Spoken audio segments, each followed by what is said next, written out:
I'ma change this. I'ma change it. Then that's not what you're gonna do. Then what you gonna do? You're gonna go out there and you're gonna do something stupid?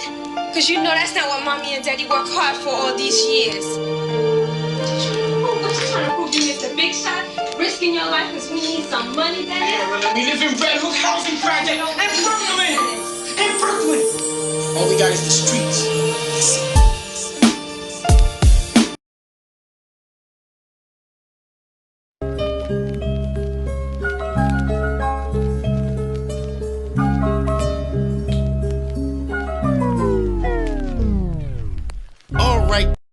Hey yo, LAZ, man, make sure you check this new video out from the bros, Rap P featuring Capital Bash, you heard?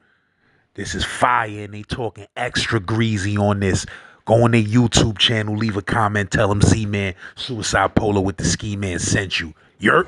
What up? This Silka. And if you from Brooklyn, New York, and you not watching the Saint Lies channel on YouTube, IG, Facebook, Twitter, whatever platform you on, you slipping. Your skirt is showing. Go ahead and get with the program. Hey yo, make sure y'all check out that new video from BK Panamami featuring your boy, you heard? Bville Gang.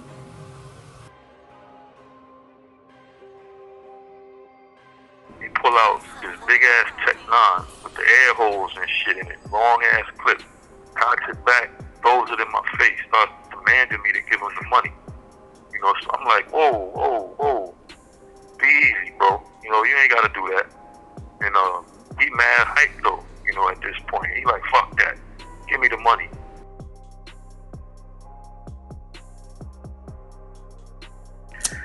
This is a story about how I allowed myself to get robbed for $30,000 in cash. You know, I say allowed because, you know, I should have known better, for real. I mean, I actually did know better, but in my gut, you know, at the time was telling me just forget it. Wait and try again another time, but I was so greedy and pressed in that moment, you know what I mean, kind of rushing, ignoring all the signs, that I happened to just get caught slipping big time, you know what I mean. So it's like 2002, 2003 at the time. You know, I'm knee deep in the streets, hustling heavy at this time. You know, this is like before my transition into officially becoming DJ for show. I mean, I was always DJing, you know, ever since a young kid, but this is before I actually made the real transition into doing it full time and making a real living off of it. Anyway, so I think, you know, I mentioned before in one of my other stories, I know I definitely did on my podcast, that I used to travel the highways, you know, quite a bit, up and down 95, taking hammers, you know, up top to New York and New Jersey, getting them off the random dudes, you know, that I knew, or even some of the plugs that I might have dealt with. So, you know, I would either sell them or trade them off for the work, turn right back around, you know, bring the work down to VA, knock that shit off, gather up some more hammers and whatever, and do it all over again, you know. And there was also times, you know, when I didn't have no hammers for sale, and I just make the trip and travel up north anyway, just to buy some work, just to keep my thing moving out here in VA. Well, at the time, I happened to be tied in with like a bunch of Rastas and some Jamaicans that was moving like real heavy out there in Irvington, New Jersey. And, you know, they happened to take a real liking to me, you know, treated me like family. Basically was supplying me, you know, with whatever I wanted for real. You know, the business was always good. The quality of the work was always top notch. You know, of course, on my end, the money was always right and exact. So, you know, it made for a perfect working relationship. And more often than not, you know, dudes would even, you know, they would give me everything I paid for, you know, and on top of that, they would even double me up sometimes with work on consignment. You know, that's how much they trusted me, and that's how much shit that they had at the time. You know, I'm talking about like hundreds of pounds of smoke, you know, numerous keys and coke, and these dudes was heavy for real. You know, so anyway, you know, it was this one particular time, man, I want to say, it had to be like a weekend, because some of my peoples who came out to VA from Jersey to chill with me for a couple days. Now, when I say chill with me, let me try and paint the picture accurately. So, like I said, during this time, I'm hustling like a machine, around the clock, day and night. I'm on super grind. I had a few 24-hour trap spots jumping off. I had just opened up my first store, and I was running that. I'm trapping out of that too. And then I had quite a few dudes that, I was wholesaling weight to. Plus, I'm always on the prowl and I'm always on call to receive some new hammers whenever they would arrive. I had a crazy plug for those too, but that's definitely another story. Needless to say, my phone stayed jumping, and I stayed on the move. So I say all of that to say, whenever my people showed up from Jersey and New York, it was like party time. Not only for them, but for me too. I'd roll out the red carpet for niggas, go all out, try to show my hospitality, make sure my guys have an amazing time. It was like a party all day, all night, weed burning, drinks flowing, bottles popping, great food, nightlife, women around, whatever niggas wanted to do, we did it. We kind of made movies for real, man, no bullshit. And I'm sure to this very day, niggas still got amazing stories to share and tell about some of the shit we used to do and some of the fun we used to have. Hold up, let me back up for a second. So, as I said, this is like at a time when I'm going stupid dumb hard in the streets. Not only am I slinging hammers left and right, I'm known, like well known at this time, and it's a commonly well known fact that I always kept a hammer on me at all times. Wouldn't leave the house without it. It's not a time anybody could think of to tell you that they probably seen me out somewhere and the banger wasn't either on me or at least very close by. That's a fact. And I had all sorts of joints too. But for the most part, what I used to keep on me most often was this little small compact Glock 30, which is a 45 cal. But it's little though. And anybody that knows anything about guns, the compact versions of anything, is strictly made for concealment purposes. Meaning, they're real easy to hide without being noticeable. And I used to go to the gun shows a lot, and find all kinds of little dope accessories and ammo and shit like that. And I was able to find this really unique holster that kind of went around your waist, kind of like a fanny pack, but underneath your pants. And it had like these two compartments in it that you could actually fit full-size hammers in your pants, and nobody would actually, notice the shit for real.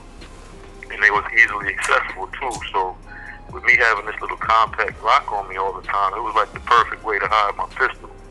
And it probably wouldn't work these days though with the skinny jean style and all that. But anyhow, just keep that in mind as I continue to paint this picture. So a few days prior to my peoples coming down to visit me, I wound up getting into some shit with this nigga at this corner store that was not too far from where I lived. And kind of escalated, into like a loud confrontation out in front of the store. And I was a little tipsy at the time, so I can't even really remember what it was about now to save my life, but couldn't have been nothing too major though. Anyhow, I guess it got so heated that, someone in the store, they wound up calling the police. And they happened to come outside to tell us and warn us, say that we called the police and that they was on the way and that we should probably leave. So when I heard that, I kind of made my way to my vehicle, to attempt to leave the area. But the nigga I'm arguing with, he kind of like following me to the vehicle, and we still shouting back and forth and whatnot, but I'm realizing this nigga ain't gonna allow me to just leave like that. So I guess he was kind of waiting on the cops or some shit. So anyhow, I pulled my joint out to throw it in the whip, just in case when they do arrive, I ain't got no pistol on me, because we all know how cops act when niggas got a gun on you. So I tossed the joint under my seat, closed the door, and me and him continue going. I continue going back and forth with this joker about only God knows what at this point. Anyway, make a long story short, the cops come. They see we both a little tipsy. They see that I'm driving, and I want to say the dude, he probably told them that I had a pistol on me or something, because one thing led to another. They wind up searching my vehicle, and the first thing they do is pull this Glock out from underneath the seat. Other than that, I was clean, luckily. Now, the vehicle I'm driving was in my baby mother's name, and the particular gun happened to be registered to her as well. So I acted like I had like completely no knowledge of it being there, and then I was just coming to the store right quick to get something for her. I was on my way back when all this nonsense with the dude happened, you know, and I happened to only live a few blocks away. It's late. I ain't really out here looking for no trouble or none of that. Well, what wound up happening was they confiscated the gun. You know, they acted as though they believed my story, and they actually let me leave just without the hammer. You know, they said something about taking it, running it for prints or whatever to see if it matches up with any other crimes and all of that. So, I mean, just as long as they ain't charged me with it right then, I ain't really pull up no fight or no quarrels. I was just happy they allowed me to leave, you know, because I thought for sure I was going to jail that night, being as though I was a felon, you know, not even supposed to be anywhere around no guns. So, yeah. Then the weekend falls, like I said, and my peoples are out here with me. We partying, we having a good time and all of that. Okay, so boom. I'm getting kind of dry. Like, the work is running out. And, you know, I'm down to like my last couple pounds. It's about time for me to make another trip and get back right and get straight. So my plan was, you know, when my peoples hit the road and head back home, I'm going to just follow suit and hit the road right behind them. You know, go handle my business. Turn around, come back home like normal. So I put the call in. I tell the rosters, yo, I'm coming up in a day or two, you know, fix me up something real nice. They tell me, cool, you know, something new is supposed to be coming in anyway, and it'll be ready when you get here. All right, so the weekend passes, you know, my peoples take off. Now, I can't remember specifically what the situation was with me or my baby moms at the time, but for whatever reason, she either wanted to go up top for something or she needed to go up top for something. She originally from Brooklyn, but the thing about that was she couldn't stay long. She had to be back the same night to go to work the next morning. Well, that wasn't really an issue with me because I'm usually in and out anyway, you know what I mean, making round trips on the regular, so that was nothing. Now, I know y'all possibly might be thinking like, damn, you was going to make that trip, pick up all that work and ride back with your baby moms in the car with you? And, you know, the quick answer to that is yeah, hell yeah. You know, and I know that sounds dumb as shit to me now, but at the time, you know, my baby moms was a rider for me. And she was definitely about that life. You know, I didn't really have a fear in the world. Anyway, so we make the trip up top, you know, and I stop in Jersey. I put her up in a hotel, you know, so I can go handle my business. Now keep in mind, I'm without my Glock on me at this time. You know, in my mind, I wasn't really worried or concerned about it because, you know, I'm going to deal with my roster family and shit. And it ain't never really been no foul energy or bad vibes, you know, whenever I dealt with them. So it ain't really mean nothing to me that I ain't had a hammer. Plus, I wasn't really planning on going nowhere else. You know, I just wanted to take care of the business, get back to the telly, wait on my baby moms, and turn around, hit the road, and head back to VA. So boom, I get to the roster spot, and he's telling me, yo, ain't nothing come through the pipes yet. He's still waiting on his shipment. I'm like, are you serious? You know, you can't be for real. I called you, Gretchen, and placed my order, told you everything. You told me everything was good, you know, and I ain't got another day or two just to hang around and wait. I got to be back in VA tonight. So I'm pleading my case and my dilemma to him, you know, and he's like, ain't nothing I can do, you know, basically to hurry up and wait. That's all he could tell me. So he actually did, you know, make a few calls for me to some other folks he knew and dealt with, but nobody could really handle the type of weight that I was trying to get at the time.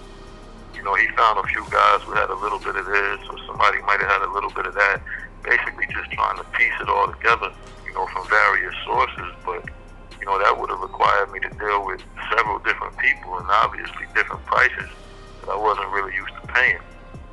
And at the end of the day, I mean, to me, that just would have been a total headache, for real. So now I'm pressed. You know, I'm feeling like I got to find this shit somewhere and fast, because baby mom's got to do something, and then we got to hit the road and get back. So I start making calls to other folks I know, you know, that might either have it or know somebody else that does or might be able to locate it for me. So I'm on the jack, you know, I'm letting niggas know, like, look, I'm in town. I'm looking to grab like 40, 50 pounds at least. You know, I need this shit now. Not now, but right now. You know, whatever you could do to help me out, just let me know. I'll pull up. details of that. You know, one of my peoples hit me back. He said his cousin got somebody that should probably have what I'm looking for. Now, mind you, again, I ain't got my hammer with me, you know, and I think at this point, I'm so focused on making this deal happen, you know, I'm in such a rush that all my normal logic kind of just went out the window.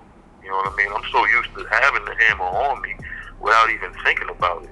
You know, it's like second nature for me to have it. It really didn't dawn on me at the time, at this particular time, that I didn't. I mean, I know I didn't logically, but it wasn't something that stood out in my mind right then. You know what I mean? I was definitely slipping. So, as it turned out, you know, my people set the deal up with his cousin. He had me come over to his house in East Orange, you know, to wait on him. And that's where we was going to handle the business. Now, if you're not familiar with like the old houses on the side streets in Jersey in the East Orange area, they're kind of big for the most part. You know, they like 2-3 floors high, most of them. And it'd be bedrooms, you know, on the second and third floors. There don't usually be no big bedrooms or nothing, but there's usually like 2 or 3 of them on each floor nonetheless. And it's usually like a narrow staircase, you know, that separates the second and the third floor, like if you was walking into an attic or something. Anyway, my peep's bedroom, where we was going to be handling the business, happened to be on the third floor. You know, and he had a window facing the street where you could see straight downstairs onto the street at whatever's in front of the house. And he also got a dog in the crib, you know, that goes crazy whenever someone comes to the front door. So when I get there, you know, I go upstairs and I take position in the far end of the room, you know, right in front of the window so I can see what's going on below. You know, and I'm chilling for the most part. You know, we laughing, smoking and shit, talking about the weekend we just had and all that. And, you know, like all together, I think it was like 4 of us in the room at the time. You know, it was both of my peoples, because they twin brothers, and they the ones that actually brokered the deal for me. And I think it was their girlfriend, one of their girlfriends or somebody there too. And I say that just to say, you know, 4 people in those little ass bedrooms is like a real tight situation. You know, not to mention we expecting for 1 more, possibly 2 more people to come, you know, with the work. So in my mind, I'm already thinking like, yo, this shit is super tight in here. You know, if anything was to happen, you know, it's only 1 door headed out, and I'm on the total opposite side of it. So, you know, it got the real potential to get real ugly real quick. So anyway, you know, I'm sitting there, I'm watching every car that pulls up, you know, and it's going by on the street below. And after a while, you know, I see this little small whip pull up to the front of the house. 2 dudes hop out. They carrying this huge garbage bag, and they run up to my man's porch. You know, so I recognize one of them as being my man's cousin, who's the one that's actually supposed to be bringing the work to me. So one of my peeps, he started rushing down the stairs to go let him inside to come up where we at. You know, and I hear the dog start going crazy like he normally do. And I'm thinking to myself, like, finally, yes, we can get this shit done. You know, I can make my way back to the telly, chill, and gonna get the fuck out of here and hit the road. You know, but at the same time, in the same instant, I got this crazy ass feeling in my gut that something ain't right. You know, for one, the dog, you know, it usually stops barking when whoever it is comes in the house. But this time, the dog ain't stopped barking. And you know, dogs, man, they be having those crazy senses where they can sense like bad intentions and fear from people and shit like that. So that was like the first red flag. I ain't really pay it no mind though. Secondly, you know, I noticed that when these niggas hopped out the whip, they didn't even park for real. You know, they kind of just pulled up to the front of the house and left the car running right out front, like as if they was just coming right back real quick. Now, mind you, I've done these type of deals, man, and made these type of transactions 1,000 times before. You know, I know that it takes a little more than a couple minutes to correctly count out this amount of money. You know what I mean? Especially when dealing with somebody you don't normally do business with. So, you know, you're going to want to make sure the count is right before we part ways. So anyway, that was the second red flag. But, you know, by the time the 2 dudes appear in front of me with the garbage bag in hand and come into the room, my man come in behind him, you know, and then he closes the door. So now, the one guy, not my man cousin, but the guy he brought with him, he just seemed a little bit nervous. You know, and I ain't gonna front, I was a little bit nervous too, just because I ain't know these jokers, you know, but I immediately recognized one of them, you know, to be of like Caribbean descent. So I started to speak patois to him, basic small talk, you know, nothing major, and I asked him to see the herbs and how much he had bought with him. So he tossed the bag in front of me, you know, to take a look at what he had, and then that's when all hell broke loose. You know, this nigga, he pull out this big ass Tech 9 with the air holes and shit in it, long ass clip, cocks it back, throws it in my face, starts demanding me to give him the money. You know, so I'm like, whoa, be easy, bro. You know, you ain't gotta do that. And he mad hype though, you know, at this point. He like, fuck that, give me the money. So now, my first reaction, you know, was to calm the situation and not make no crazy moves and not get this nigga to start firing off, because like I said, it's already cramped in the room, you know, and it ain't a whole lot of moving around space in there, and the door is closed too. You know, he waving his tech around the room at everybody, you know, even the nigga that bought him there. You know, both my niggas is screaming at him like, yo, what the fuck is you doing? You know what I'm saying? They cousin, he got this stupid ass look on his face like he ain't know what was going on. And the shorty, you know, she's sitting on the bed with her hands over her eyes, trying not to see shit, I guess. I mean, anyhow, so the nigga grabbed me by the collar of my shirt, you know, and he demands the money again. This time he got the gun poking me in my neck. So I'm telling him, look, yo, calm down, man. You ain't got to do nothing crazy. You know what I'm saying? The money's over here in this backpack right here. So he started motioning and yelling for his partner to grab the backpack and then grab the garbage bag too. And he's pointing at everything with the gun in his hand. You know what I'm saying? So I know I'm telling the story kind of, but the shit moving super fast. You know what I mean? I got all kinds of thoughts running through my head. And that's when the reality finally hit me with the fact that, yo, I'm not even carrying the Glock that I'm so used to having on me and always been known for. So this nigga opens up the door, you know, and he allows his partner to run from the room, carrying the bag of money in the smoke.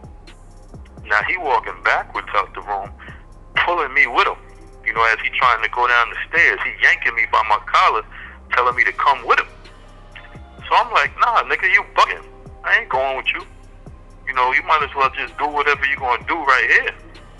Now, we was already partially down the staircase, you know, and I'm struggling a bit to break free from this hole, because now I realize that not only did this nigga come to rob me, he was going to try to take my life as well, you know.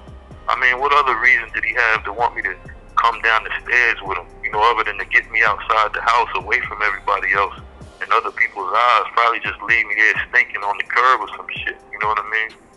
I mean, he already had the money in the smoke.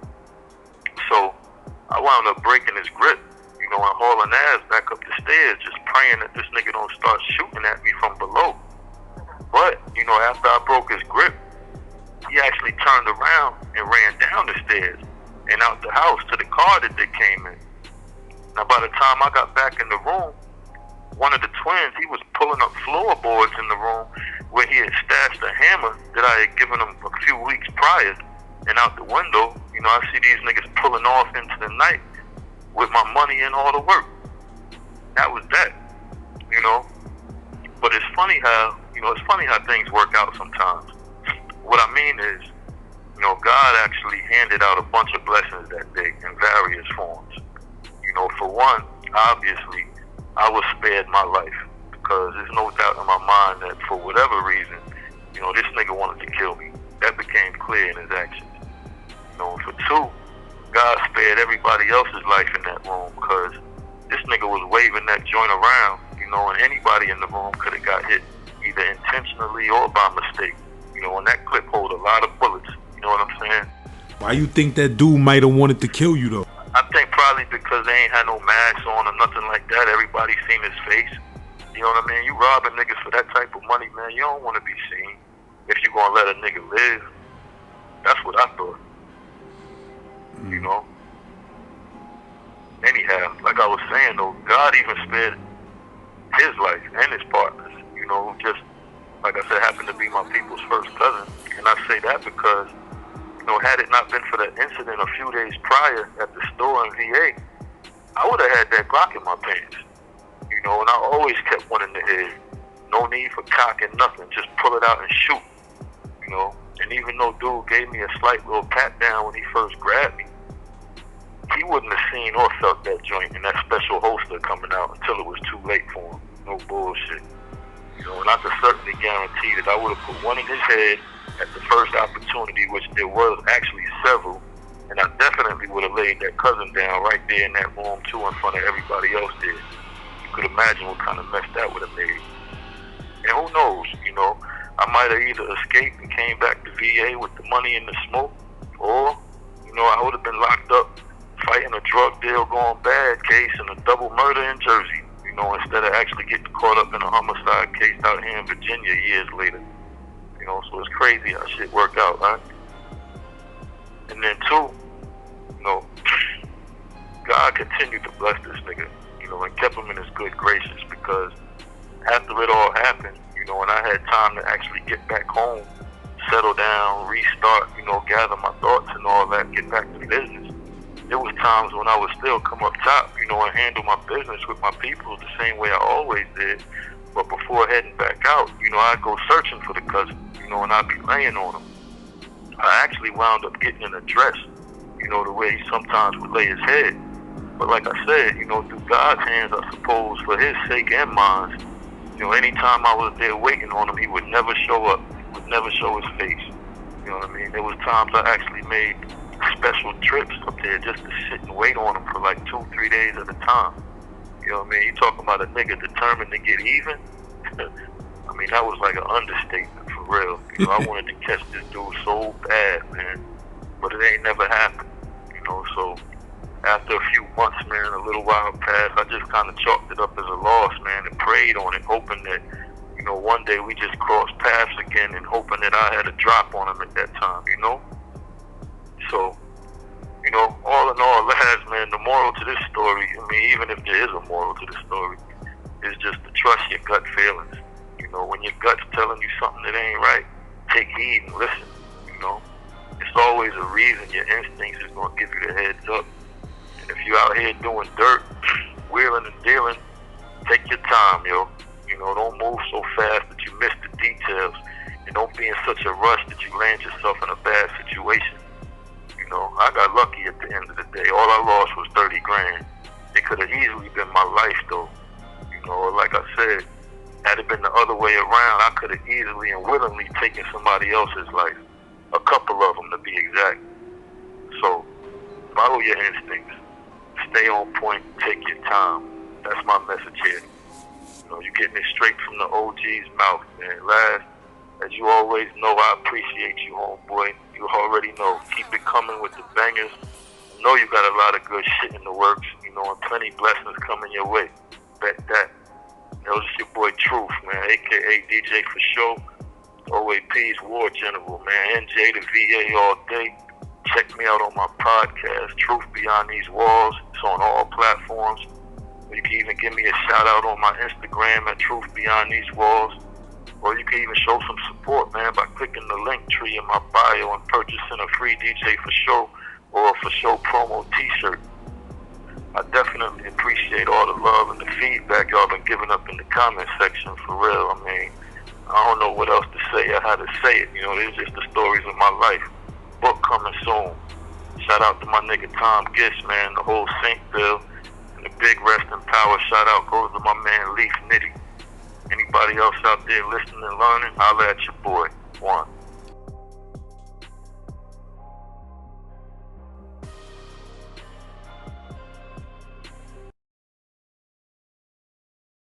I'ma change this. I'ma change it. Then that's not what you're gonna do. Huh, Danny, what you gonna do? You're gonna go out there and you're gonna do something stupid?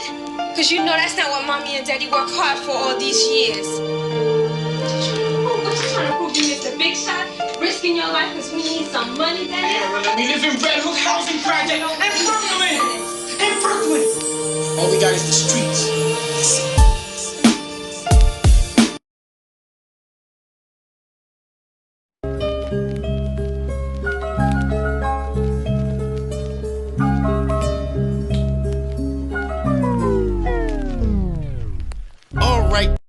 Hey yo, LAZ, man, make sure you check this new video out from the bros, Rap P featuring Capital Bash, you heard? This is fire, and they talking extra greasy on this. Go on their YouTube channel, leave a comment, tell them Z-Man, Suicide Polo with the Ski Man sent you. Yurt? What up? This Silka. And if you from Brooklyn, New York, and you not watching the Saint Lies channel on YouTube, IG, Facebook, Twitter, whatever platform you on, you slipping. Your skirt is showing. Go ahead and get with the program.